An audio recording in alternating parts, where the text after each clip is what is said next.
Hey, Happy New Year, folks. Welcome to another year of the Live Life Wrestling Show. That's right, we're still with you. Here it is, 2016. Yeah, exactly. Kind of like syphilis, you know? We're still doing this show. Why are we still doing this show?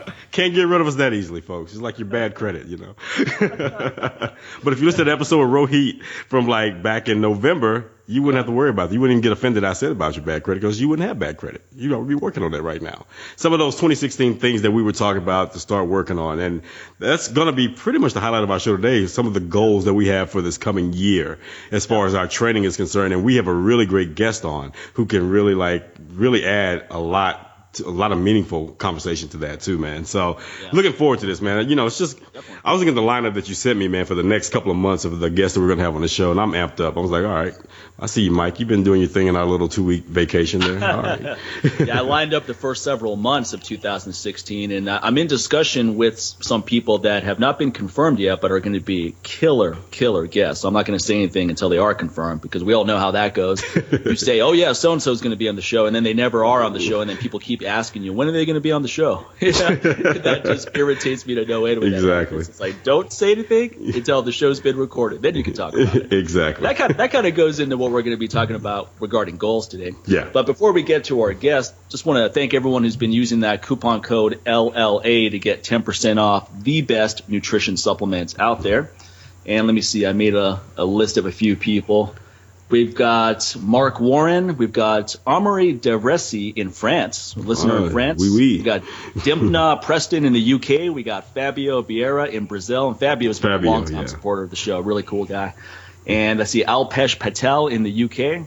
Michael Carter, Paul Vanderspeck, Chris Duncan, Scott Mediz, Bryce Hara, see Harvey Kuhn, Spencer Baker, and Jim Lintner. They're just a few of the people that have been using that coupon code LLA to get 10% off the best nutrition supplements. So go over to MikeMahler.com and use that coupon code. And what else has been going on? Anything over on Patreon? You know what?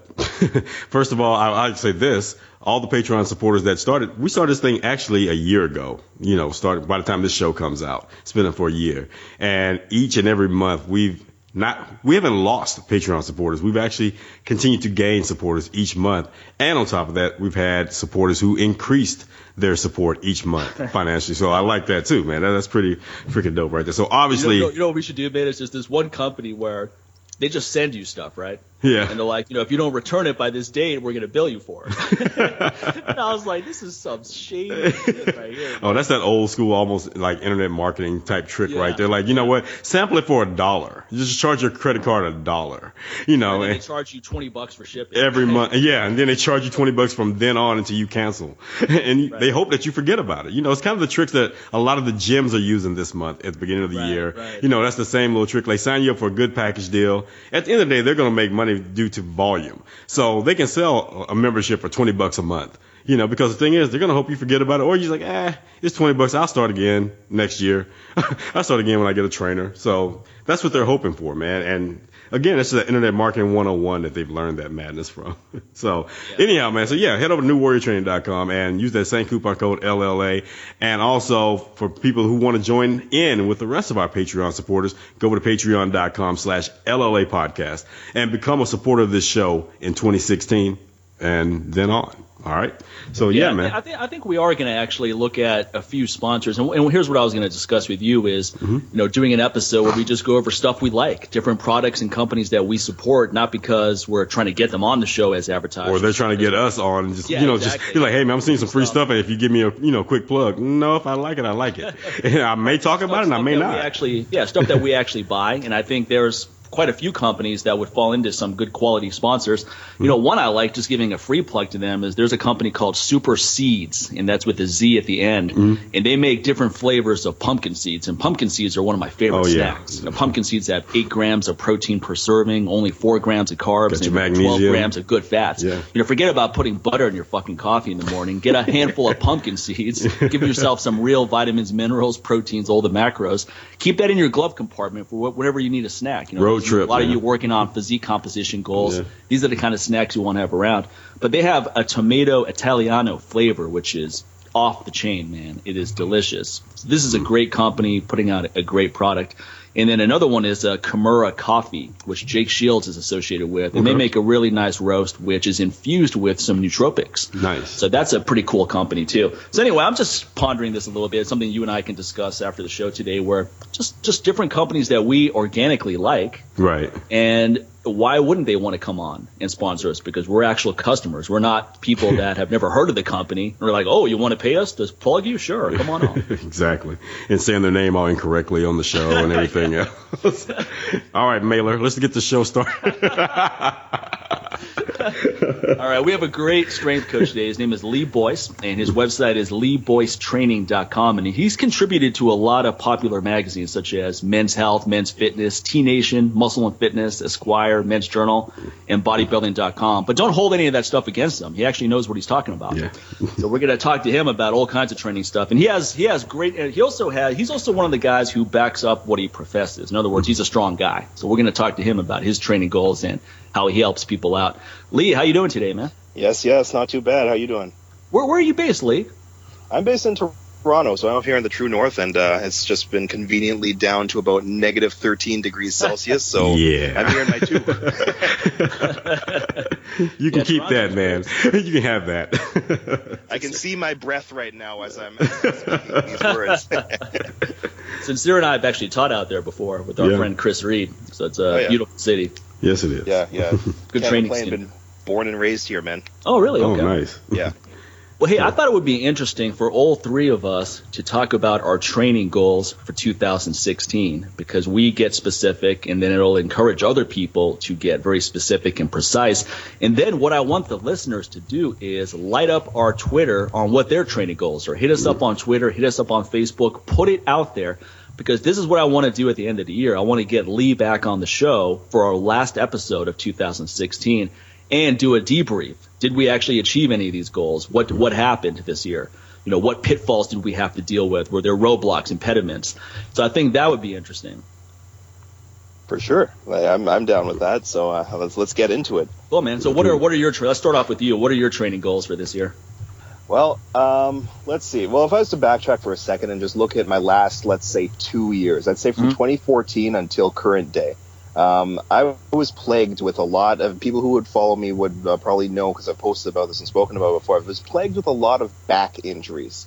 I was doing a lot of Olympic lifting in 2013 and 14, and it wasn't that my form was particularly bad or whatnot, but it was probably an issue with continuous muscle imbalances that were just being exacerbated by repeatedly doing the same kinds of workouts, right? Yeah. And, Oli lifting requires a lot of, heavy weight, of course, and a lot of front squatting, back squatting for the training and whatnot. And, my training partner who I was training with at the time, he was on a program. He was a competitive lifter himself. He was on a program where he would be doing squats every single day, the Bulgarian type of training. Yeah, right? So, he's under 300 to 400 pounds 6 days a week, and it's pretty crazy, right? So it took a lot of adaptation, and of course something had to give, and so out went my SI region, and it was a uphill climb to get back to just proper health and where I wouldn't repeat my injury and whatnot. So a lot of training methods had to change. I had to go to a lot of hip thrusting and glute activity exercises and things that would encourage split stance training and less spinal loading and whatnot. And, just a whole bunch of tactics that I used to try and get back to health, coupled with a lot of course, chiropractic and different practitioners doing their job with me and the great job they did. So the last 9 months or so, 9-10 months, I've been in much better health. My back's been keeping at bay. There was a time back then when my deadlift, which was over 500 pounds at the time, had to go down all the way to around 285, 295 with a modified stance as well in order for me to even perform the lift. Yeah. So at this point in time now, I've able to work my way back up to full strength of the conventional stance. I actually surpassed my old PR, which is 535. I just did that the past week, and my new official goal, if I want to get really specific in terms of those lift numbers, I'd like the deadlift to get to 600, a nice even number. Yeah, you and I are on the same page, man. That's mine. My goal is six. My goal is sixth place because I hit 555 at the end of last year. My goal was 550 last year, so nice. I gave myself a little extra credit by adding on an extra 5 pounds. I tried the 550 just the last week before the year ended, and I got to the knee level and just went down, man. Couldn't do it. I got to the knee and had to make make that decision. You finish it, put it down. Yeah. And I was screaming too much to put it down. Everybody, it's like, you know that decision, that point where you're about to scream, like, okay, I'm going to scream.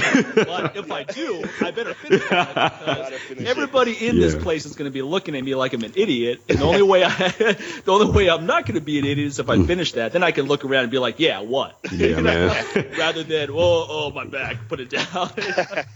Yeah, I mean, last I left off, I got it right about mid-shin, and I just knew, like, you know what? Can you just let this go right quick? You mind letting it go? Thank you. I appreciate that. Come on, we'll be back. Start shaking like a hurricane, it's not going to go. So your ass can only clench so much, okay? I feel like I'm less hardcore than you guys because I think that I bailed out too early now.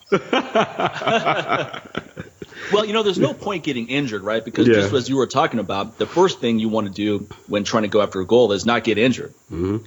So when you're doing those reps, you don't want to get greedy. Right. So when I hit 555, it was pretty smooth. I mean, it was a slight sticking point. Did the scream, finished it off, and for a split second, I thought, I bet I could do 560, 565. But then I said, forget it. This is more than you've ever lifted before. Like Louis Simmons says, look, once you hit a PR, you can only go down from there. Right. Yeah. Right. Just leave it alone. That's something that I learned kind of a mixture of learning the hard way, but as well just overtraining experience. Like it's so important to your psychology and it's so important to your just your training to finish workouts on a high note. You know, finish workouts where you feel the strongest, where you feel your best. You didn't have an ugly set or a terrible last rep, or you didn't get hurt. Just let it go from there and stick with it the next workout. Absolutely, man. It's confidence. It's all about building confidence.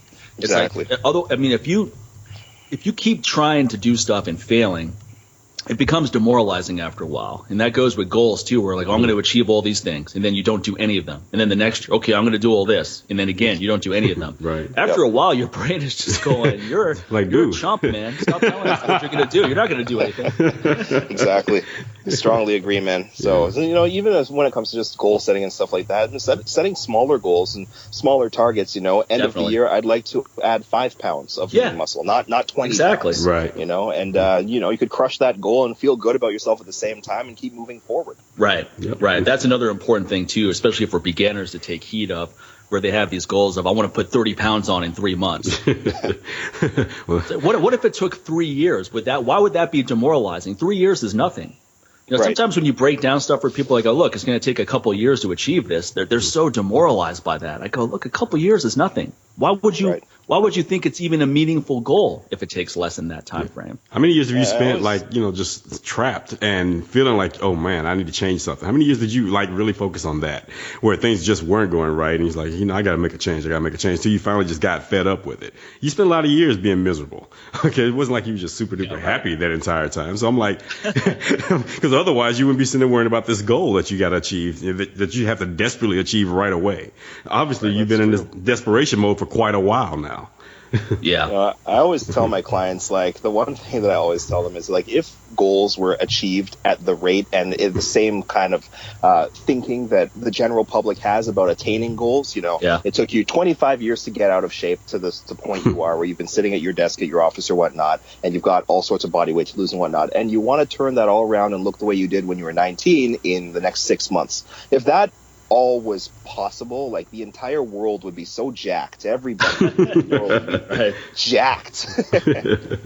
Well, people buy into these 30-day programs, 90-day transformations. Those are the kind of things you need to get out. How about enjoying the process and making this a lifestyle that you're going to continue? It doesn't sound as sexy, Mike. I'm talking about lifestyle. That seems like so long. Come on, man. Well, it's kind of like when people ask me, they go, look, if I take your testosterone booster, what happens when I stop? I go, well, what happens when you stop is eventually you go back to where you were before you started taking it. And I go, why should that be a surprise for you? What if you brushed your teeth for 8 weeks and then you never did it again? You're just going to maintain the benefits because of that 8 weeks? And same thing with training. I go, what if you worked out for 8 weeks and then you decide, okay, I'm done with this. I'm good. Great. You're going to lose that good pretty fast. And why would you want to stop, right? It's not that I just like achieving goals. I actually like the process. I enjoy working out. Yeah, a lot of people, I think that the training industry, or the bad parts of the training industry, are the things that contribute to this mistaken thinking that that exercise and fitness and health is the only area where there can be a caveat where you can think that way about stuff. Right. Because the brushing the teeth example is so starkly humorous, and it's so good because it just shows how ridiculous that thinking is, right?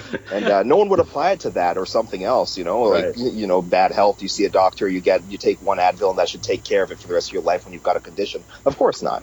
Right. And so, just applying that to training, people have to make that connection. And it's about, just the combination of good voices in the industry to hopefully do that. Right. Yeah. Also, I mean, what if you did a job for 8 weeks and then you never worked again? You're going to set yourself up for the rest of your life? I mean, there's so many examples we can use here, which just show how ridiculous that mindset is. But like you said, when it comes to fitness, people really have a disconnect. Somehow that logical thinking is just pushed to the wayside. Yep, completely. What about some of your other goals? And by the way, your deadlift technique is really good, man. I saw you deadlift 505 for 3 clean reps, and you do a really good dip and drive. You drop the hips, and you come up in a kind of a compression decompression type state. Compression and then elongation type trying to describe this because I do a very similar motion here, where I get close to the bar. And then I basically am compressed down, and then I elongate a little bit before the bar comes off, so that you're using that hip hinge. And it makes it. I mean, when you get the timing right, it makes a huge difference. You really feel like the bar just pops off the floor. Yeah, it took some time to just refine the technique. After the injury, I've been so much more cognizant of the little things that are concerning those kind of lifts, and especially when you add weight to them. And so, getting what you said there, that rhythm, the timing, it's to me, it's 60% of the battle for the deadlift. And I'm a taller guy. I'm 6'4", right? And so it's a long way up and down. So I gotta pay attention.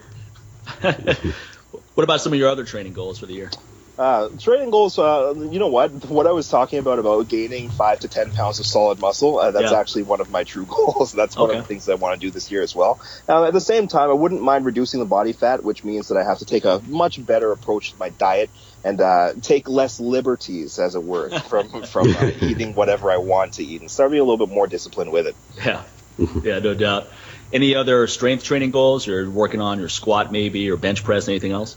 You know what? The squat, I'm trying to look. My goal for the end of the year was 445, and so far I've gotten to I hit 420, and I did a triple with 405, which that completely matches what my lifetime old PRs were, pre-back injury, pre anything. So that's great. Very, very pleased with that kind of result, and I can definitely move forward in that direction. And still, that 445, 450 is definitely in the cards for this year as well. So 455. 455 is my goal for this year, and I'm in the ballpark. Actually, I think I'm almost at the exact same strength that you're at, but you're 6'4", I'm 6 feet, and that makes a big difference in terms of difficulty for you. That extra 4 inches. This is a little lower. That's true. And lastly, I'd say the overhead press. I like the exercise. Yeah. It's probably the hardest move to do in terms of standard barbell lifts, in my opinion. And I just want to be hitting 2 plates for a triple. Nice. I got to 215. 220 for a double, so 225 for 3. That would be a good number. Yeah. Those are great training. Some goals right there. Yeah. You're working on anything conditioning? You doing any conditioning goals? You know what? I haven't really thought about it too much. I've been more on the strength side lately, just because of the injuries and whatnot. I just want to get things back, right? And in terms of conditioning, though, I do want to make it my goal to, simply put, just do more of it this year that I got out to do last year. Last year, I got the chance to do some sprinting, just like I used to do that in school and university. I was a sprinter and a long jumper. So, getting back out on the track and on the field and on the hills and whatnot, it's definitely a little bit of a bittersweet feeling at this day and age. But it was great to get back out there, and I just want to take more advantage of the warm weather when it comes. Yeah, I love sprinting, man. Yeah. When I talk about my goals, I'll get into that. But hey, Sincere, what about you, man? It's funny though. Some of the things that Lee is trying to go after is the same thing I'm looking for too. Is I kind of went with this little. I always kind of like to give a theme to whatever I'm doing, man. So I kind of want to go with this 2-4-6 approach for the coming year. Hitting 2 plates on each side with the press. For 5. That's one of my goals, because with overhead pressing, after doing so much kettlebell sport for the last few years, and once I finally kind of backed away from that and started focusing more on barbell pressing and things like that, I really realized God, I've fallen off because, just sitting there, just throwing a kettlebell over and over and over, a lot of times that does not translate over to a barbell. A lot of times it's actually detrimental to barbell pressing. Yeah. And so there's so many things I had to relearn as far as going back to barbell pressing. But then once I got back into the groove, man, I was like, God, I missed this. And another thing, it also kind of keeps me away from one of the things I just really don't really care that much about. I know people are going to be listening like, why, man? The bench press. I could really care less about the bench press, man. I'm just not a big fan of it. It's actually one of the reasons why I even got into kettlebells, just from so many years of just abusing myself with bench pressing and heavy bench, especially during when I was playing sports and all that. But I just kind of never looked back. Like, I just don't want to go back there. And to me, pressing pretty much it kind of really supplements a lot of things that bench press could do. Yeah, it's not going to necessarily directly, puff up my chest. But honestly, I don't want my chest getting all big at this point now. At 43, I could care less about having a big chest and walking through the room with my chest coming in first, through the door. I could care less. I don't have anything to prove anymore, man, to anyone. Those male bras are expensive. Exactly. That's another thing, because once you start building up a big chest, you got to maintain that for the rest of your life, because eventually they become big breasts. And so you go and sprinting, and those things are jiggling. You look like the grandmother from the clumps at the end of the movie when she's all out in the field. And the man boots slapping. I always say it's way more appealing to have big shoulders, yes, and not an overly pronounced chest. Because exactly. if you can't work out for a while, your shoulders are just going to get smaller. Your pecs are going to start drooping, man. They're not going to just get smaller. Exactly. So like once you build big pecs, it's like, okay, like now you have to keep these. Otherwise, you're going to have some hooters there. They're like very expensive implants. Like once you pay that much for implants, you're not really thinking about having those things removed, no matter what anyone says.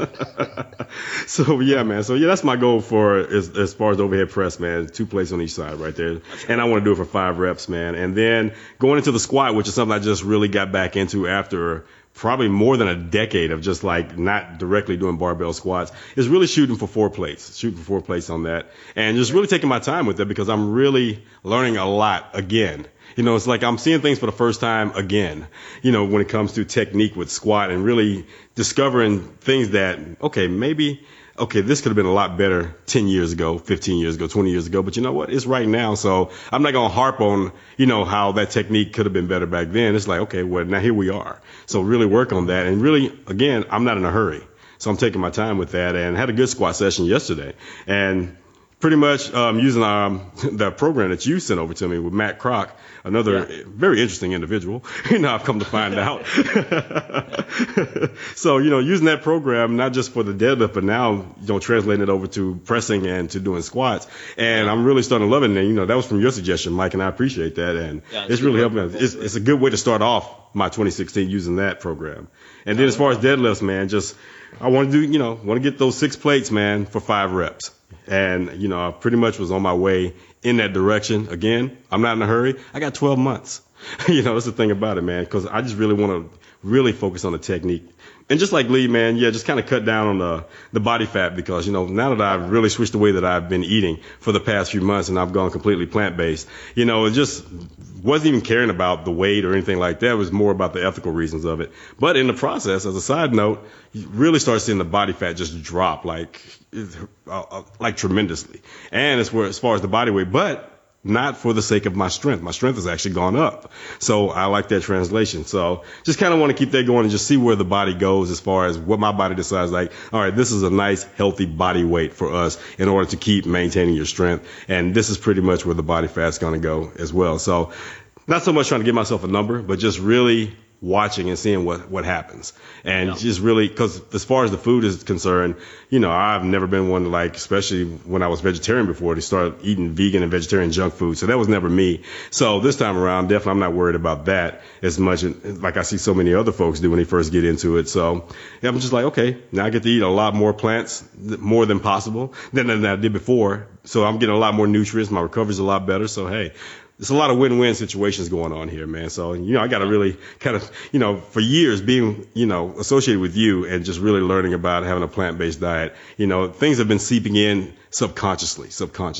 But I think what really drove it home was one of my favorite episodes from last year. I know we're going to do a show on favorite episodes, is when Steve Carter came on, and pretty much Steve gave his testimony, why he switched to a plant-based diet. It was kind of one of those things like, okay, wow, so Steve's done this? Let me just really, I know how Steve used to eat. Okay. You and I both know how Steve could eat and how this man defies anything scientific when it comes to the human body and food. I mean, this is the guy that can drink beer and eat ice cream right after that and still maintain about, 5% body fat and still hop up on a table for about 10 minutes straight on one leg. So it's just like to see him switch. I remember when Steve would have a steak in the fridge in the hotel room at the RKC's in Minneapolis. Exactly. So it was a big change. I was like, okay, you've got my attention. Okay, so let's talk more about this. So yeah, man, it's just kind of one of those things. It's kind of like that last nail, and I can't even say the nail in the coffin. It's more like the crowbar that opened it up and let me out. I'm like, so yeah, so the jaws of life. Exactly. So yeah, man. So that's cool, my man. goal, That's real man. good goals. I'm listening to 6 plates for 5 reps. I'm like, forget that, man. I'm a one-hitter quitter. That's a big PR. I'm not even thinking about 6 plates. I was like, 5 plates for 5 reps. I'm like, that's enough. When it comes to deadlifts, I don't even like doing more than 3 reps because it's so easy to get out of the pocket. But my goals with deadlifts are, let's see, I'm going to 585 within the first 6 months because I hit 555. So 30 pounds more, I'm pretty confident I can get that by June. And then 6 plates is so close to 600 pounds. I'm with Lee, though. Let's add 15 more pounds to that bar. That's it. Exactly. You know what I mean? If you can do 585, let's hit that 600 pounds. Yeah. Exactly. And then for the squat, I'm looking at 455 this year. And then my long-term goal is 5 plates, so 495. Nice. I'm taking my time, like Sincere said. I'm really taking my time on squats. My technique feels really good right now. I'm in the pocket. Every time I do squats, it just feels good. I take the bar out of the rack. It feels great on my back. You don't have that feeling of, man, this feels really heavy. Right. Yeah. How am I going to get this from point A to point B? So I'm just taking my time there, working at, and it's working really nicely for me. I would say my squat max is about 415 to 425. Right, I did 385 5 times. Can do about 453. Yeah, I would say about maybe 425, 430, something like that. Okay. Anyway, it doesn't matter though, unless you know what the number is. You don't know. You're right. You could do 405 3 times and put 425 on and just miss it. It just depends on your fiber type and if your mind is ready for it or not. Yeah. And then with pressing, I would love to do barbell overhead press, but I've got this really bad osteoarthritis in my left arm, so a lot of pressing moves are just really uncomfortable for me, whether it's a bench press or dumbbell press. Fortunately, double kettlebell presses feel really good, and that's one of my favorite moves anyway. So I've been focusing on that, and I have a repetition goal there. I want to work up to 15 repetitions with double 88s. Nice. I'm at about 9 right now, which is about what I used to be able to do years ago. So I'm back where I was, let's say, in 2012, and technique feels really good. So now I'm just going to take my time, and I'm doing a program where I'm pressing 5 days a week, similar to Pavel's Greasing the Groove program, where you would, let's say your repetition max is 8. You just do sets of 4 throughout the day, throughout the week. And then if the 4th repetition feels easy, you go up to 5. So I'm doing a rep scheme where it's 4 reps week 1, 5 reps week 2, 6 reps week 3, and then go back down to 5, and then go up to 7, and then go back down to 6, work up to 8. So it's a very gradual progression, but it allows you to really get the technique down perfect. Some moves I don't like doing more than once a week, such as squats and deadlifts. Yeah. But pressing I've always found I need to do more frequently. Otherwise, if I just did pressing once a week, it feels like I'm doing it for the first time each time. So those are the 3 major strength training goals I have. And then I'm just really working on my conditioning with sprinting. I'm working on foot strength too. I watched this really interesting interview with Nick Curzon, who trains Rafael dos Anjos and Fabricio Verdum. And he was on Joe Rogan's podcast. And he comes from the Marinovich training camp. So they're really focused on using the speed that you would use in a sport when it comes to their strength and conditioning. And they're also really focused on foot strength. And they made some really strong, compelling arguments for that. So I've been incorporating some of their principles into my regimen, where I'm doing sprinting now with Vibrams. So it's very close to barefoot. And I run on a field doing 10 100-yard sprints. Those feel great with the Vibrams. You really feel like you're loading up on the balls of your feet rather than your heels coming down first, which is a common mistake a lot of people make, and then they wonder why their knees are killing them. It's all about how you're loading, how you're sprinting. And those feel great. So I want to work up to adding 1 extra sprint each month, so I'll be up to over 20 all-out sprints by the end of the year and really get my conditioning through the roof. And I'm using the O2 trainer, Boss Rutan's O2 trainer, when I go sprinting as well to really work on lung capacity, lung strength as well. And then besides that, just doing a lot of mobility work. I've actually started doing a lot of our friend Jason Dolby's Indian Club stuff. I do that every morning to really loosen up the shoulders, shoulder mobility. That stuff feels fantastic, by the way, especially when you're doing a lot of powerlifting type stuff. Your body can get tight. So just making sure I'm on point with my mobility, which I have a tendency to slack off on in the past, has really paid dividends here. And then finally, just prioritizing recovery, which is something I've always been good at. I get massages once a week. I do hot tub, steam room, that kind of stuff once a week. And I make sure my sleep is dialed in, the most important thing you can do. Yeah. So that's kind of it for the strength and conditioning stuff. So it'll be cool for us to talk about this at the end of the year and see what happened. So let me ask you, man, Mike was talking about, dialing in his mobility and get back to that as well, which is something that, I didn't necessarily use it as a goal. It's just something I just got back to focusing on out of necessity, out of anything, because I'm like, okay, I feel good now. Like I feel really good. Even between sessions or training sessions, like I recover so quickly. I'm like, I don't want to lose this. This is so exciting to recover this quickly and feel this good and my joints not feeling all funky or whatever else. So it just it's like, okay, now I got to just make this my routine again. So, like what's your view as far as mobility and like what's your favorite go-to mobility techniques, if any? You know what? I definitely for my clients and whatnot, I always emphasize that they have to train their mobility. And usually it's like glaringly evident that they need to train their mobility because of how they're moving to begin with. Like they're stuck, right? But in general, I definitely I use mobility training. I endorse mobility training. I think that it's an important thing. I think that lots of times if it's used or blown out of proportion, that they'll put too much attention to it and they'll sometimes forget to actually lift or do a full fledged workout because of the fact that they're thinking about all the corrective exercises and all the mobility and imbalances and whatever else that they have to address. Right? So it definitely deserves its place. I don't think it should ever be deleted from somebody's program unless somebody's like extremely mobile naturally, which doesn't really happen every day. So personally, I definitely do my little drills. I take a couple of quick minutes. I like the foam roller. I'm not going to lie. I like the foam roller just to get some self-myofascial release in there. And then I usually do my mobility drills to follow up. And my target areas are always, of course, the ball and socket joints, so the shoulders and hips. And I like, the cradle walk, the Spider-Man walk, just different exercises pulled straight out of the Assess and Correct handbook by Eric Cressy, which is one of my go-tos. So I definitely use a select, I'd say, 5 to 6 mobility drills to get things going. The shoulder dislocate exercise that is kind of popularized by guys like Kelly Starrett and people like that for the overhead movements as well. And just do something real quick, get that going, and get things fired up, and make my body feel ready to go. I think I'll send you that link with the Nick Curzon interview if you haven't seen it yet, Lee. It's really interesting because one thing he's worked on is he found that someone like Rafael dos Anjos was just so tight from all the heavy weight training he had done before coming in there that his movement wasn't as good, his flexibility wasn't as good. So they really worked on loosening up his shoulders, improving his shoulder mobility, improving his foot strength so that he had way better footwork. And his goal when he fought Anthony Pettis was he wanted Rafael to be first all the time. First one to do anything. And if you watch that fight, that's exactly what happened. He was the first to make everything happen. He was the first to make a move on Anthony, took him down, kept him down. I mean, everybody thought Anthony Pettis was going to win that fight because Anthony's such a great fighter. People thought for sure Anthony's just going to blow through this guy like everyone else. And Rafael it was a very one-sided fight, man. Rafael really impose his will. Yeah, you can see just Pettis' face every time. He took him down. He had his look like, okay, what just happened? Yeah. Every look on his face like, did this just happen right now? Like, dude, you can't do this to me. This is what I do to people. First 30 seconds of the first round, and you couldn't even see out of one eye for the rest of the fight. That's another example of being the first to do something. And then look how he just dismantled Cowboy at the end of last year. He was the first one to make a move, and he finished him in the first minute of the first round. Right. Wow. So there's a lot of interesting stuff there. Marinovich has some really interesting information, and there's a really good documentary on Netflix it's called the Marinovich Project, which is basically how he trained his son to be this football prodigy. Okay. And it's kind of a bittersweet story because his son was an incredible football player, but he realized this is not what he wanted to do with his life.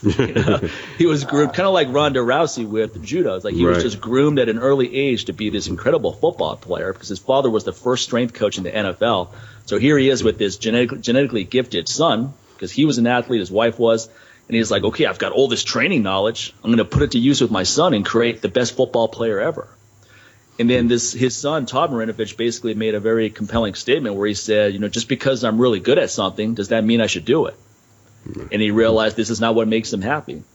So anyway, but what I like about this documentary is they really get into some of the training stuff too. But it's a really interesting story on parents who push their kids too much. Right. And there's another documentary that he's in called Trophy Kids on HBO. And I tell you what, man, if you watch this documentary, I think it came out a few years ago, but I just saw it recently, you will want to go beat these parents' asses, man. Because they are so annoying. This one guy in particular, this son playing football, he is just on his case 24/7. And he thinks he's doing him some good. He's like, I'm just teaching him to be a man. He's toughening him up. Gosh, it's like, okay, well, now you have a guy who's a young man who doesn't want to talk to you ever again. Right. So good job there, buddy.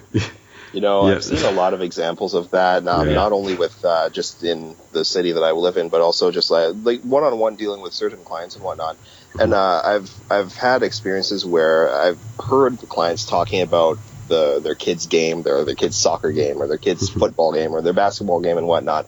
And you can just see in their eyes, you can see how into it they are. And I'm like, if I met your kid, I have a feeling that he's not as into it as you are. Right. That's number one. And number two, it's made so much worse when you find out that kid is like 10 or like 9. Yeah. It's not like they're like on the brink of the OHL draft. Right. 17. No, they're like 8. Yeah, that look that you're looking at when you see that in their eyes, Lee, that is what I call, that is like that X-Men theory right there. That is the days of futures past. So that's what I call that look, because they don't see their kid anymore. They see all their missed opportunities through their kid. And that's what that is, man. That's it. It's so true, man. It's so true. And then, I mean, you just feel they're just embarrassing themselves the way they're screaming at their kid. I remember one time, I've never had anyone that bad with their kid at my workshop, but I've had people come with their kids to my workshops. And a lot of times when I tell people to do the drills, they just turn to their kid and they start coaching them. I'm like, no. That's my job, buddy. You go do what I told you to do. I'm going to go work with your kid. Right. Yeah. And they're going, no, you're not doing it right. He said do this. I was like, don't do that. I was like, I'm not being that hard on him. Why are you being that hard on him? That's my check. I wasn't paying you to be my assistant. Can you just shut up? Gosh. Yeah. Then sometimes I knew this one guy who had his kid with him at the gym one time. Actually, this was back in Northern Virginia. He was like, hey, can you show my kid how to do a deadlift? I'm like, yeah, sure.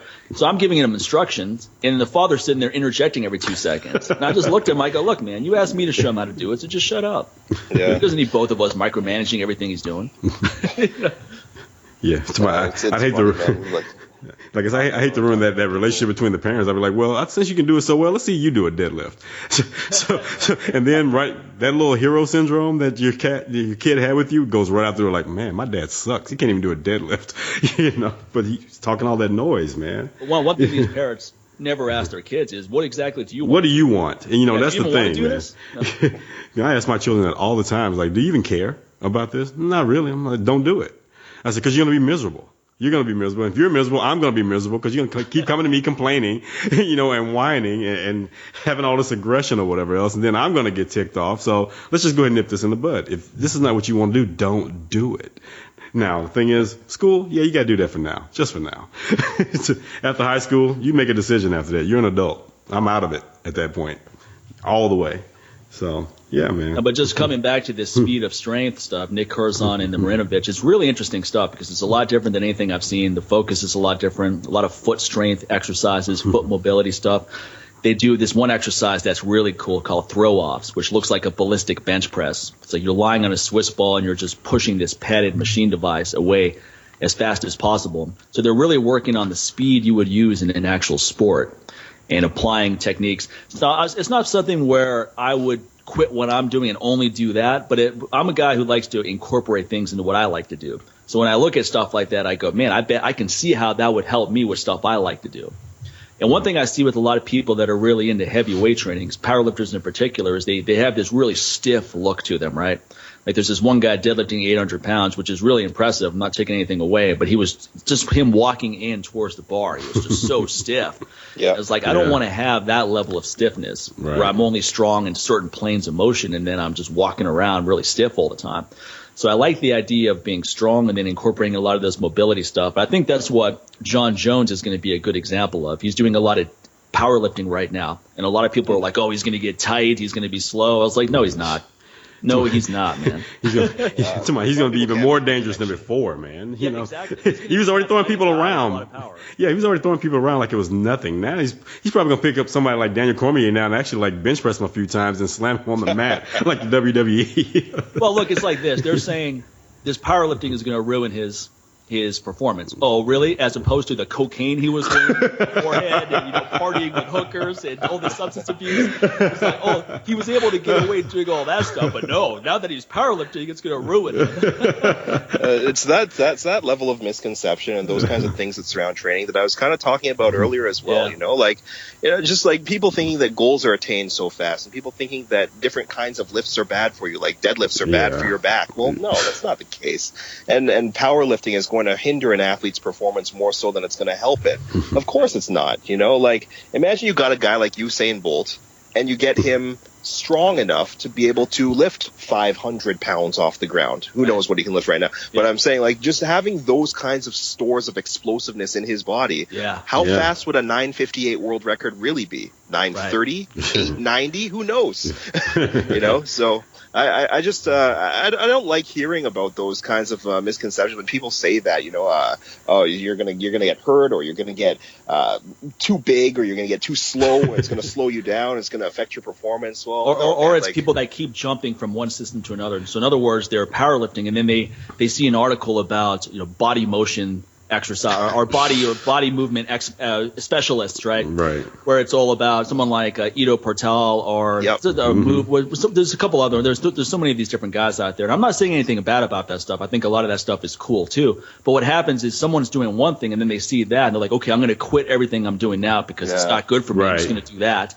It's like, no, why can't you infuse principles from that into what you're doing and get the best of everything? Exactly. I was having this exact discussion just like 2 days ago with somebody, and was talking about, the thing about these coaches, even their brand is, the body weight specialist, or their brand is being a glute specialist with regards to how to train and whatever else, and they still, what makes them so good is that they themselves will admit and recognize that this is not a be all and end. It's a tool to their toolbox. It's something that they incorporate with other methods of training, and that's what makes you more complete or whatnot. It's like, I used to do powerlifting, but now I only do gymnastics. And then a year later, I used to do gymnastics, but now I only do the Royal Court, Hindu squats, Hindu push-ups, etc. But then the problem is they see someone else. They'll see someone like, okay, Conor McGregor. Oh, man, he did move that. That's what I'm going to start doing now. Like, okay, but was what you were doing now, where were you at that point with what you were currently doing before you changed to something else? Were you making goals? Well, yeah. So why are you changing? Well, because it worked for him. Why? Are you trying to get the championship in the UFC to take him on? Why are you changing? Who are you? I don't understand why you're doing this. So it just becomes this thing where we start, again, living through all these other folks and not focusing on our own goals. We want to be the next. Everybody kind of you buy into that. I want to be like Mike. I don't want to be like Mike, okay? Because you don't know everything about Mike and how Mike got there. Mike had a bad gambling habit. I don't want that. People like novelty also, right? Yeah. So they see something that's totally different from what they do, and they get all excited. Like, oh, wow, that's cool. I'm doing a 300 workout. What also goes back to what I always say about spirituality, right? Like, people want to believe that someone else out there has all the answers that they don't have. Right. And the reality is that we're all pretty much clueless with a lot of these larger questions in life, man. We're just guessing, right? But people don't take any comfort in that. So they want to believe, this guy spent 8 months in the woods. He must have some answers. Let me go talk to him, and I'm just going to follow what he says to do. But, going back to what you said, Lee, about like deadlift is bad for your back. It's like, yeah, it is the way a lot of people do it. But done properly, you really shouldn't feel it in your back that much. When I do a really heavy deadlift, my legs are tired. Yeah. My back obviously comes into play, but it's a relationship between the legs and back working together when done properly.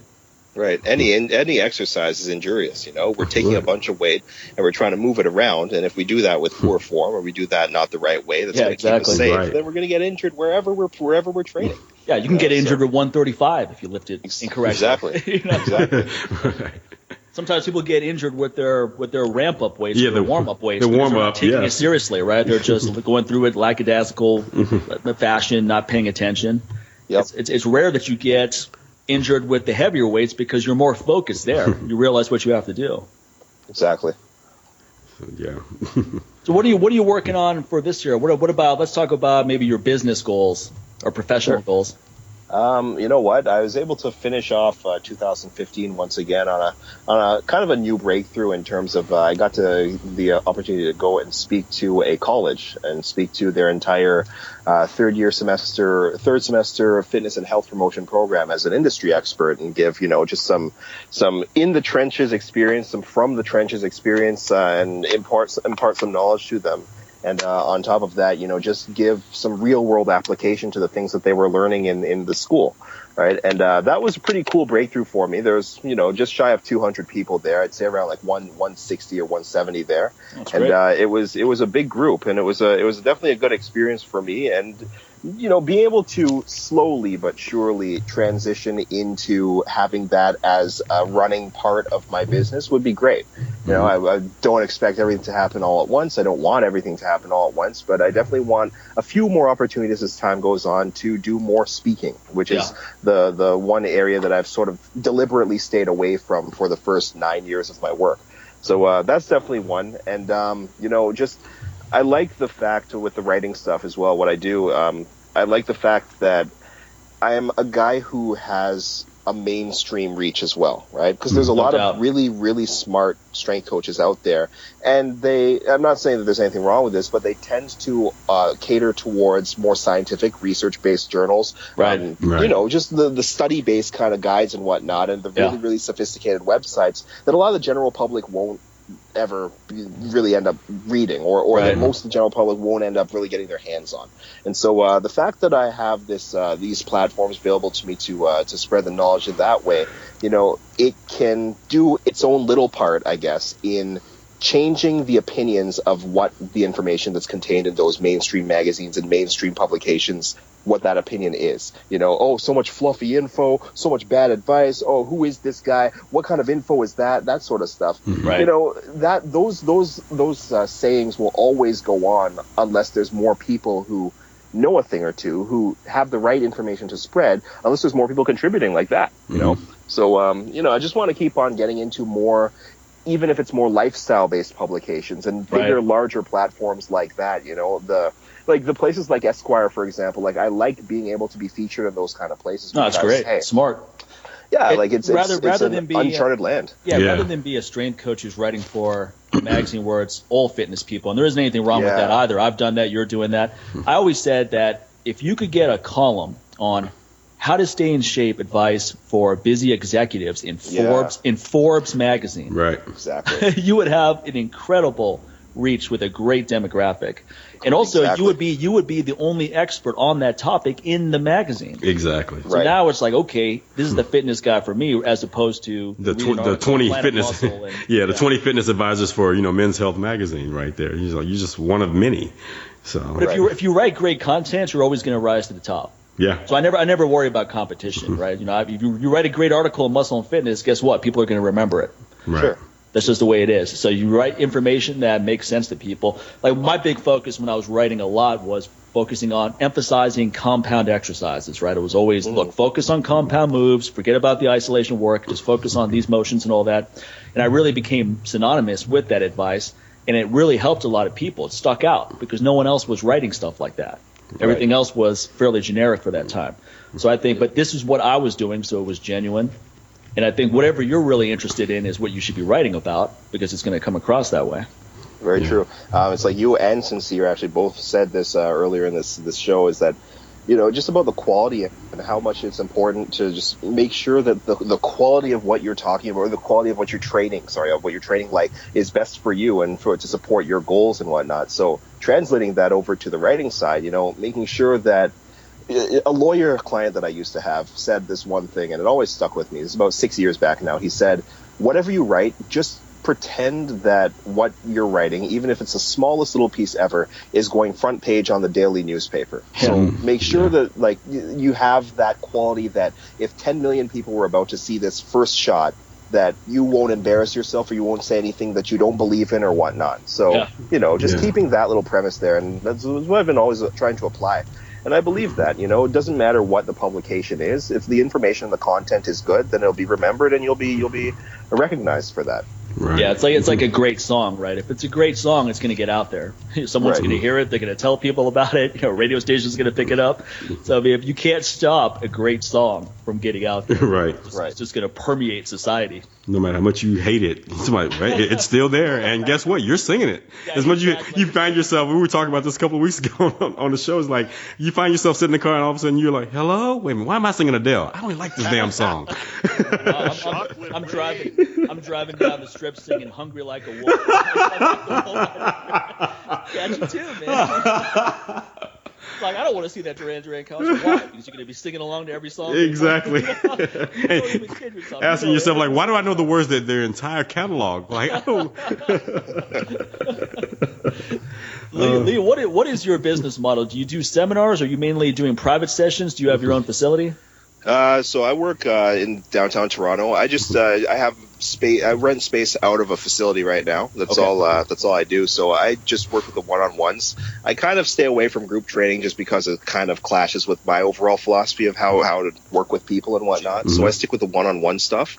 And yeah, it's pretty straightforward. That Forbes clientele kind of base that you were talking about in terms of the readership, that would be the exact example of what my clientele are. So 40 plus. There are more of the white collar executives, a lot of kind of people who they need to lose weight or they need to get in shape rather than somebody who's 22 and who wants to get in better shape, you know? So they need a little bit more of the training side of the corrective stuff and whatever. And it's more of a health concern for them at the appointed time in their lives that they are, and they're under a lot of stress and whatnot. So those are the kind of people I deal with. And yeah, I usually work in the mornings, 5-6 days a week, and my afternoons and evenings are free to write. And so that's where I work on my deadlines. Yeah. Do you find that people come to you with very specific goals, or is that something you have to help them with? Kind of have to help them with that, but I mean, it's not like there's so much deviation in terms of what the goals generally are. Yeah, right. When you're 45 and you've got 25 pounds of body fat to drop or whatnot, you know, and you're tight as a board, like you're going to get the same kind of things, you know. I want to get back to where I was 15 years ago. You know, I've been gaining weight. My doctor said that I should start lowering my cholesterol and blah blah blah blah. And so, you know, it's more or less a similar protocol in some way, shape, or form for most of the people that I come across. You know, and that's generalizing, of course. Like I got a few athletes and whatnot who come in, young guys who want to get big. The places that I write for, like TNation and bodybuilding.com, when I get clients off of those kinds of that kind of traction, then it's a totally different protocol, a different ball game that I play with them. Yeah, I always find it funny when someone has goals and then they convince them, then they convince you why they're not going to achieve them right after they say it. It's like, yeah, you know, I need to lose 40 pounds, but, you know, it's not going to happen because I like to eat pizza and watch TV. I was like, that's great, man. You know, you're saving us both some time. I know I need to do it. It's not going to happen. Well, thanks for coming in. Exactly. I think people have to be really honest with themselves about their goals, right? Are these things you actually want to achieve, or is someone telling you should do this? Maybe your wife is nagging you, or your friends are saying, hey, you need to do this. But is it something you actually care about? Like going back to what we're saying about those kids, those trophy kids, do they actually want to do these things? Because if you don't want to do it, you're not going to do it. You know, the funny part about all of that is that the usual hot button trigger point for a lot of these guys from when, let's say if a doctor recommends that they start working out and their mind isn't there, they don't want to do that or something like that. You know, the funny thing is that they'll say something like, this is what always gets them. You know, you're 49 years old. Do you still want to be CEO when you're 55 years old? They make it about, they bring it right back to their work, which is their primary focus in their life right now until this point. And they bring it right back to their work. You know, you're CEO or you're president right now. Do you still want to be president or do you want to be dead or something like that? and hey, they're like, oh, looks like I got to do this. Let's go. Call up Lee Boyce. Yeah, fear of death, right? That's a good motivator. That's it. It usually works every time. It's a pretty successful technique. But I think one thing I wanted to emphasize for people listening today is I really wanted to get three of us to talk about our goals in a precise manner, because that's the way you have to program your mind for success. You need to have a target. Like every time I go into a workout, I know where I'm trying to go. So then I break it down to what am I trying to achieve at that workout? What am I trying to achieve this week, the next couple of weeks, the next month? Because you're not going to go from where you are to where you want to be in just a couple weeks. So you need to have a target of what am I trying to do each week, each month to get to where I'm going. Mistake I see a lot of people make is they waste time in the new year. So January, February, March, they slack, and then they try to make up for lost time. But if you do the reverse, if you kill it for the first 3 months, you have so much momentum going into the rest of the year that even if you hit some walls here and there, because of the momentum you built, you're going to be fine. You're going to blast through those. It kind of reminds me of this meme that I saw, especially over the holidays. Like, so many people worry about what they eat between Christmas and New Year's that they need to focus more on what they've been eating from New Year's to Christmas, and think about it that way. And I think the main thing that what the three of us are trying to drive home right now, because this is the first show of the year, one thing that we have not said, what we've been talking about here is our goals for 2016. Not once have we talked about what's our New Year's resolution, because the resolution already has that. It has that connotation like, okay, this is going to last probably for about a couple of weeks. It has such a short shelf life when you say resolution. When you say goals and everything we've said so far, by the end of the year, I would hope to hit this number. Not saying like, oh, I'm going to get this, I'm going to get that. It's like, but we're going to take our time, and that's what we're shooting for. So it may go into 2017. So, hey, guess what? We just got another sequel to that. It's not a resolution, and that's the thing about it. That's the thing why resolutions suck, because they have this definitive endpoint. In fact, they have a definitive endpoint that it doesn't even have an endpoint, because it's not very specific. It just sounds like, yeah, I want to get this by then. Okay, how? How? There's the main question right there. How? Well, I don't know. I want to lose 5 pounds. I want to lose 20 pounds by next week. Okay, so you're going to chop off a leg between now and next week? I mean, well, it's just arbitrary numbers they're throwing out there. Yeah, that number, man. It's not a number that is really that important. Like, why 20 pounds? Why not 15 or 25? No, man, there are magic numbers for every gender, Mike. What are you talking about? Guys want to lose 20 pounds. Women want to get back to 120. It is something about this. What is that magic number to women? Like, I just want to get down to 120 pounds. Okay, when was the last time you were 120 pounds? I was 8. She's 6'1". I'm like, girl, your femur weighs 120 pounds. What are you talking about, girl? Oh, man. No, but the thing about New Year's resolution, what it really means is stuff that I think I should be doing, but that I don't want to do, which is why you don't end up finishing any of that stuff. Exactly. Or people are going to have this conversation. I want to make sure that I'm able to participate in this conversation, because everyone's doing it. I don't want to just be standing there looking at them while they're saying, well, here's my resolution. And you just look like, hey, Mike, what about you? Hey, man, same old, same old.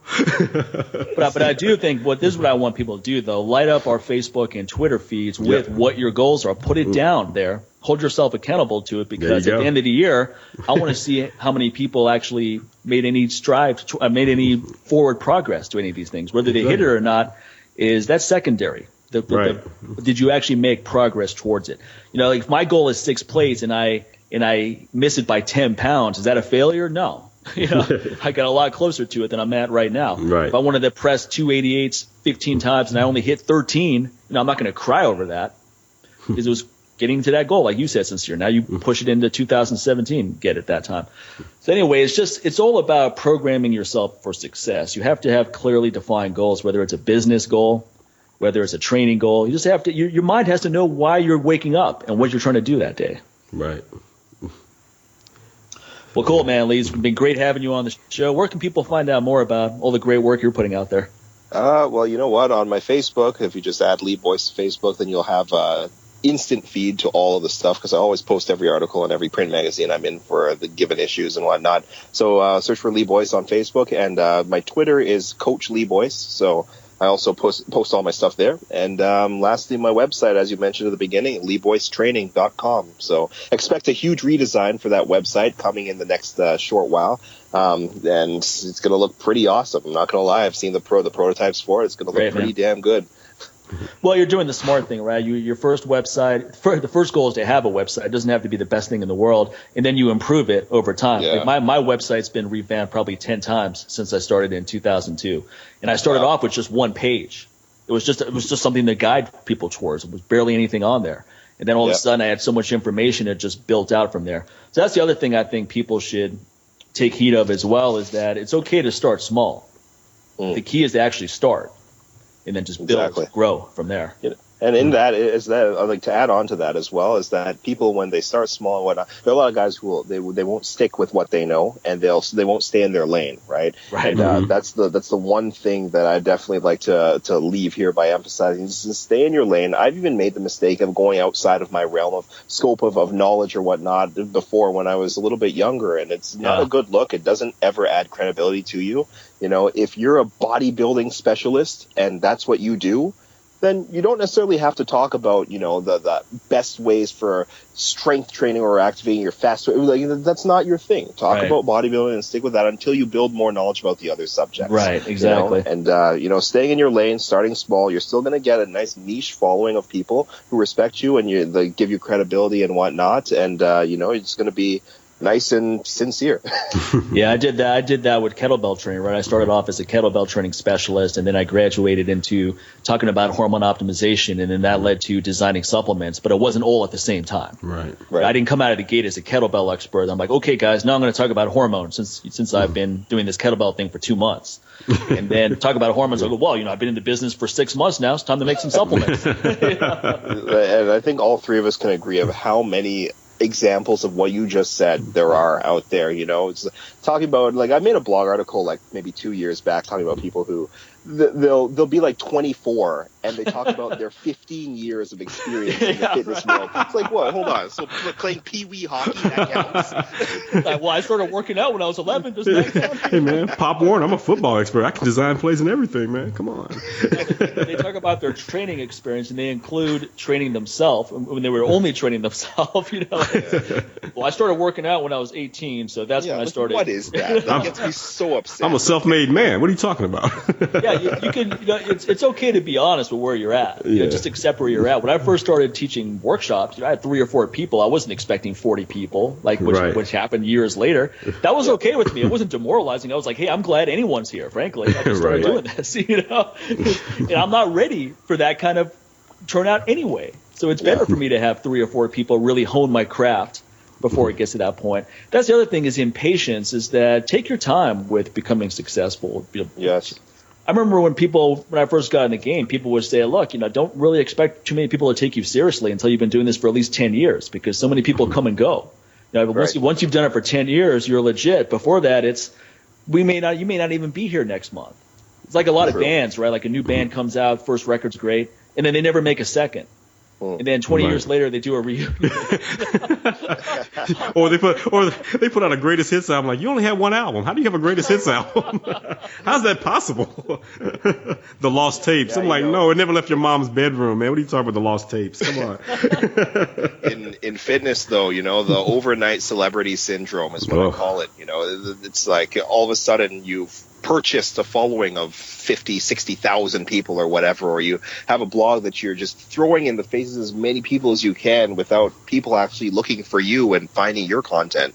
You know, and it's not a sustainable way to go about business, in my opinion. And all the people that I look up to myself in the industry, I know that they didn't go about their thing doing that. And I knew them. I learned about them as 10, 15, 20-year veterans of the industry already as it is. Yeah. So they put in their time in the trenches doing what they do, put your head down and grind. And that's the way that you're going to really get a sustainable following and respect in the industry, which is one of the primary things that I'm after anyway. Yeah, a lot of the people I look up to, Louis Simmons, Charles Poliquin, Mark Philippi, these are all people that have been honing their craft for a long time. Yeah. Those are the kind of people I looked at, like, okay, I want to look at modeling their success when I got in terms of how they position themselves, how they operate. So, yeah, there's a lot to be said about that. People that just kind of have that fly-by-night mentality, those are people that just come and go quickly because they're just trying to make money. They're like, okay, I fell into this fitness thing. This looks like a good way to make some bucks. And then they run out of things to say. Right. And then that's when they just start trying to talk about anything to stay relevant. And then that doesn't work because people sit right through it. You know, and out come the products after that as well. Oh, you yeah. know? So launching an ebook, and then 6 weeks later, I got another one. Another one. Blah, blah. I'm a best-selling ebook author. You know. A new ebook every other month is like an artist putting out a new record every other month. Yeah. It's like that's also becoming greedy. That's also being greedy, right? You put out an ebook and it sells well, and then the sales starts slowing. It's like, okay, let me put out another one. A new chapter. Add a new chapter. Now I've got my ebook of the month club. Well, you have to be honest when you don't have anything more to say on the topic too. Like after I did my last kettlebell video, I was like, you know what? I don't really have anything more to say on this topic. Right. So my choices are I can keep regurgitating this because this is my following and just keep throwing something out there, or I can take a higher road and say, let me move into another area that I find interesting and talk about that now. Mm-hmm. And I see a lot of people that just have, especially follow-along workouts, because that's easy to just keep pumping out new ones. But how is the new one that much different than the last one? And is this even something you do yourself? Right. So I mean, that's huge. Yeah, there it is. Being a disciple of your own craft that's one of the most important things. And when I was doing that talk at the university, at the college there, I asked the one question as well. I was just like, how many people are very interested in becoming actual like strength coaches, personal trainers, whatnot when you graduate from this school? Yeah. Let's say about 75% of them put up their hand. And then I was like, okay, so of you guys who got your hand up, how many of you actually train? Surprisingly, not everyone had their hand up. It was like 60% of them. So I'm sort of just like, guys, come on. Like, well, Lee, come on, man. Why do I have to train when everything's in this textbuk right here? Like, I just need to study protocols, Lee. Come on. This hardcore band, Stick to Your Guns. They have this song. It starts with you, and that's like you want to make any major changes in this world. It starts with you, right? Yeah. Because otherwise, we don't take it seriously.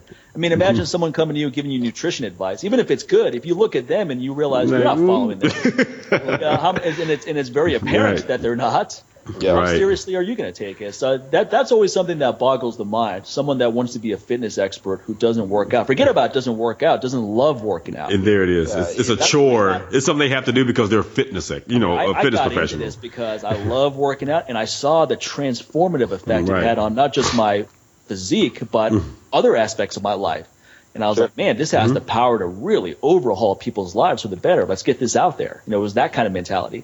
I found that most people who don't agree with what we're saying right now are usually not in the greatest shape as well. It's just that's how it goes. People are like, oh no, it's all about what you know. It's not about what you look like. Blah blah. It's like, well, I got another one for that one. It's not about what you know; it's what you can prove. So honestly, right now, I'm not believing what you're showing me, bro. So imagine a financial expert who's broke trying to tell you how to make money. Exactly. It's kind of like the best hairdressers have the worst haircuts. I'm like, come on, man, you're not putting those things. Someone who makes $8 an hour is going to write a book on how to build a 6-figure income. Yeah. You know what, Mike? They are very experienced at being broke, so they could probably share their experience. And here's what not to do. Well, they meant 6 figures over the course of 10 years. I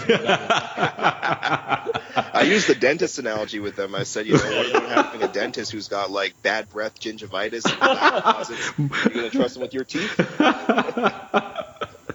No, it's ridiculous. And sometimes we have people who started off legit, and then they made so much money doing fairly illegitimate stuff that they stop training because they get lazy. And then you don't see pictures. All the pictures on their website are from 10 years ago. Exactly. It's that same professional headshot from 1998. You see this person, and you finally see this individual in person somewhere at a conference. You're like, whoa. What happened to you? I didn't recognize it. 50 pounds of fat. So my pockets got fat and I joined him. That's what happened. See, that to me tells me that even if they were in shape at one time, it wasn't for the right intentions. Right. Because the fact that they tolerated letting themselves go, like even if I got out of the fitness industry, right, and I did something completely different, I'm still working out. Sure. Still putting in my training because I like it. Whether I did it before I got in the industry, I'll do it if and when I get out after it. Yeah. So I mean that's someone who is genuinely into it, rather than someone who gets into it, they make a bunch of money, now they're a marketing expert, so they're going, I don't have to work out anymore because I'm doing marketing stuff. It's like, well, ridiculous. Yeah, it is. It's like, well, then your heart wasn't really in it in the first place. It just gives the industry a bad name, and I'm starting to realize that this is something that is fairly consistent across most industries from what I've seen. But that's true. It definitely does hit me in a soft spot when I do see it so rampant in this industry. I don't know what to do about it. Well, the thing about this one, just even from the other industries that I worked in, yes, like I've said many times on the show, same crap, different toilet. But the thing is, when it's in the fitness industry, it's like now you're playing with people's lives, man. Right. Now you're playing. Can you imagine just some doctor just got in like, I'm just here to make 7 figures this year. I don't give a damn about these people. Do you know how dangerous a remark like that is? And you know what? So if you're a fitness professional and you're in it for the money and you're just gonna do it for a little while and then get out. Dude, you're playing a dangerous game with people's lives because there are people whose families are depending on you to help their family member get healthy and hopefully have some more years on their life to be able to enjoy those years with them. So you need to really put that in perspective. Yeah, it's morbid, but damn it, it's the truth. You're playing with their lives. Like that's somebody's parent that you're messing with right there. It's kind of like you're no different than the guy that sits there and waves a gun in front of them and like, hey, I'm going to shoot you. While the kid's sitting right there. And you may not pull the trigger, but damn it, for that moment right there, you have their lives in your hands. And you could possibly take it. So you need to really think about things like that. So man. it's always important to do what's in the best interest of the person in front of you, right? So I've had people come to me and go, hey, I want to try your supplement, and here's my situation. And I go, look, man, it's not a good fit for you. Yeah. Given what you just told me, I wouldn't waste your money. It may even be counterproductive for you. So I recommend you go do this. And a lot of times people are really surprised by that. They're like, man, that's shocking. That's refreshing. I've never had someone who runs a supplement company tell me this. They're always trying to get me to buy stuff. I'm like, yeah, well, those are people who don't give a fuck about you. I'm more concerned about you doing what's best for you, which ultimately is going to be what's best for me too, because me screwing over people is not good for me. Right. Whether you have integrity or not. So rather than saying, oh, yeah, just buy it, man, and then in the back of your head, that's not a good fit for this person. Right. That's not how you build a reputation of integrity and a long-term business. Yeah. Right. I agree. Like, good luck with that. I don't even care about, personally, I don't even care about doing huge numbers or huge volume or whatnot. Like, I don't necessarily need my business personally to get into this enterprise level where it's some 10 million people working under me and 10 million people working under them and whatnot. Like, I don't care about that. So I just want the integrity of the craft to be on point, the respect to be where it should be, et cetera, and that's it. I can stop there. Well, that's one of my other goals for this year is to really focus on gratitude, right? And it's something I try to do by supporting a lot of the nonprofits I'm into, but taking it to an even deeper level, just waking up each day and just starting off with gratitude as opposed to waking up and saying, okay, here's what Start I need over Facebook. Well, I don't have that problem. Social media, I'm not one of those guys that lies in bed looking at my Twitter feed before I get out of bed. Thank God. But I usually get out of bed and I'm focused on what I'm trying to achieve, which is nothing wrong with that. But I think starting with, hey, man, be grateful for all these things first. Okay, now go after what you want. Just kind of puts you back. It's hard for your day to suck when you started off that way. It's just really absolutely. I've yet to start a day off like that and had a sucky day, dude. Because you're looking at everything totally different at that point. Even the most negative things, you're looking at them totally different. You start seeing other things like, hey, man, that could have been avoided. Well, look, dude, you actually start you really start analyzing those things instead of just having a reaction to them. Like, some dude's cutting you off. If you start your day off like with gratitude, you're rarely gonna get pissed off and like, you know what? Somebody, you go right ahead. And it's kind of fun to say, fuck you. Have you guys ever just looked at the facial expressions of people on the way to work during rush Oh hour? my God, it is hilarious. Well, first of all, when I lived in Washington, D.C., I used to take the Metro to work a lot of times. Oh, yeah. That was really demoralizing. You just looked at people doing so. And I'm like, you know what? I probably look like this too. What am I saying? You know what you feel like? You end up feeling like you're Chris Evans on Snowpiercer, when you're on a train like that, man. People in Toronto, man, it's just everybody's just going to work just pissed. It's like, how are you so mad? It's like 7:45 a.m. Like, how do you wake up mad? Well, that's one of the things I'm really grateful for is that I get to wake up and do what I love on my terms. So how can you be pissed off when you have that? I work at home most days. I enjoy what I'm doing. So I think that I realized when I was much younger that it's really important for me to do something that I'm really passionate about. Otherwise, I'm not going to be happy in life. I can't just be one of these guys who compartmentalizes life where I'll do some job I'm not passionate about and then live on the weekends. It's just not going to work for me. Yeah, man. Like, to my Friday just started. Try to give everyone the benefit of the doubt and just say, everybody just had a really bad dream. We're all connected, right? So, maybe I'm the one that's unconscious. Maybe I missed the dream. Maybe I should be pissed off too. And they're trying to wake up. Yeah, exactly. They still think they're in it. Like, just gotta wake up. Just gotta wake up from this. This is not Inception, man. Wake up. Come on. No, but the other thing I like to do is now I think putting out praise, genuine praise, is a good idea too. Like, don't be conservative with that. What I mean is, like, when I got these pumpkin seeds I mentioned, I'm like, man, this is good. So I looked up the company on Twitter and told them that. I got that coffee. I was like, this is great stuff. Got on Twitter, told that company that. Put that stuff out there. And I think a lot of times people are afraid to. It's almost like they want to keep it a secret. It's like, I found something. I'm not going to tell anyone about this.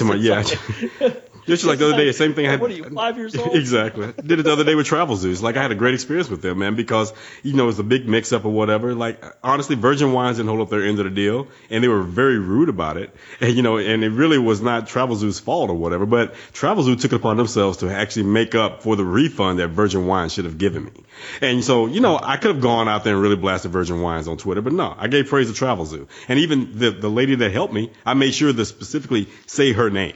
And especially once she told me that she was the only one by that name that worked there in that department, I definitely wanted to make sure people knew about her.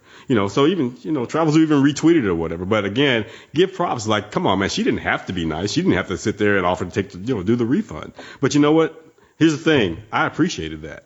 And that was great customer service. And there's all of us who are entrepreneurs and all of us who are in business, we need to see more examples of that instead of seeing angry bosses and all this other crap in reality shows and things like that, man. It's just people won't hesitate to get on Yelp and go onto this tirade because the tea was warm at the restaurant, or the meal arrived 5 minutes later than it should have. Right. How many people go on there with just like this glowing praise about the customer service experience they have? So I have to, man. Focus on the positive. Yeah. I'm not saying that if you have a really negative experience, you shouldn't talk about it. You should, because I want to know about it. So I avoid that place.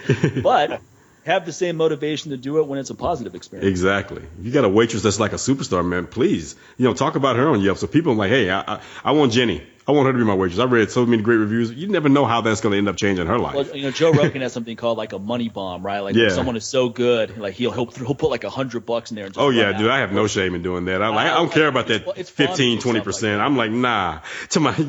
I can't put a percentage on the great service you gave me because it's rare, in so many areas now when it comes to the service industry, because so many people just like, it's a job to them now. They've kind of forgotten about service.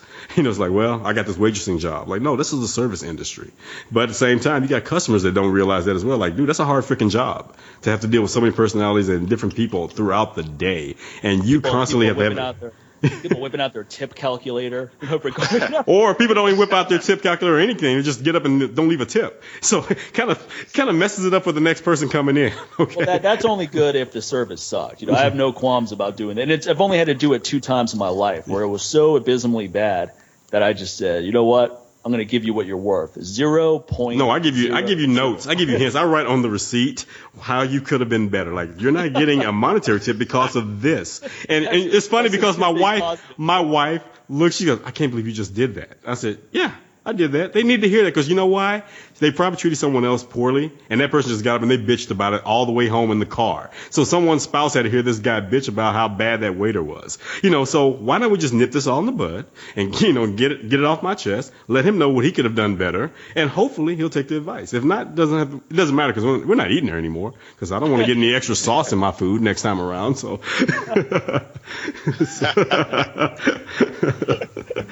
Well, cool. We won't hold you up all night, man. Our whole day, rather. Yeah. So great having you on, man. Let's definitely get you back on. Definitely, I want to do what we said, like the last episode of this year, but we'll get you on before that too. This was great. That would be great. Yeah, no, for sure. I'm looking forward to it. This is a great show. Awesome, Thanks man. Appreciate it. Keep up the great work, and we'll talk to you soon. For sure. Take care, man. Take care. Later. All right, that's our friend Lee Boyce, and check out leeboycetraining.com. He has a lot of great content on there, and he also has a lot of good video clips of him doing various exercises and great technique. I didn't realize he was 6'4". I didn't either. Now, Yeah, he's an ex-athlete, man. I was like, okay, now I see why. Okay. And now I'm even more impressed because I was looking at those numbers. I'm like, yeah, he and I are about the same strength, but when you add that extra 4 inches, you have to carry that weight. He's a little bit stronger, man, because that's no joke. Yeah. So anyway, check out his stuff, and then make sure to check us us out, go to MikeMahler.com. Use that coupon code LLA. Get 10% off the best nutrition supplements around. Start your year off right. Load up on some great products and take charge of those fitness goals. And how about you, man? Hey, man, same thing. NewWarriorTraining.com. Use that same coupon code LLA, 10% off everything over there. Now, earlier Mike mentioned Kimura Coffee, man, that, Jake Shields is part of that. So here's the thing, man. Mike sent me the link, and I'm going to check them out as well. Coffee's that good. The best way to drink it, man, is through a Chiria door. And, get that pour-over device from my website. And, and go ahead and support Kimura Coffee. Get a Chiria door from me. Use that coupon code. Get 10% off of that. And then start off your year by drinking some excellent coffee. And you're also helping your brain be a little sharper by the nootropics that they have infused with that as well. So, yeah, man. And here's the thing, folks.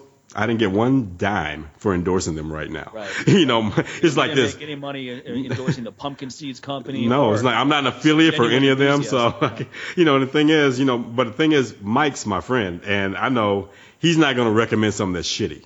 So if he says, hey, man, especially when it comes to coffee, because Mike knows how I am about coffee. So if Mike's recommending coffee to me, he's thought about it like, yeah, I'm pretty sure he sees. If you like the Kimura coffee, then we know for sure it's really good stuff, because the second you open up that bag and take a whiff, we'll know for sure. Right. And I will come back and talk about it. No, can't get behind that. Nope. So, yeah. And then another way you can support us, folks, is head over to patreon.com/LLA podcast and become a monthly supporter of the show, man. And that's what keeps the show going and growing. Hey, we're approaching 3 years coming up in like the beginning of May. That 3 years went by quickly, man. But you know what? The reason why this past year we were still sticking to our guns, man, because we had our Patreon supporters backing us, as well as our friends who have gone over and bought products from us using that coupon code. So these are the things that really keep us going, because it shows us that you give a shit. It's like, I like what you guys are doing. Let me show you how much I like it.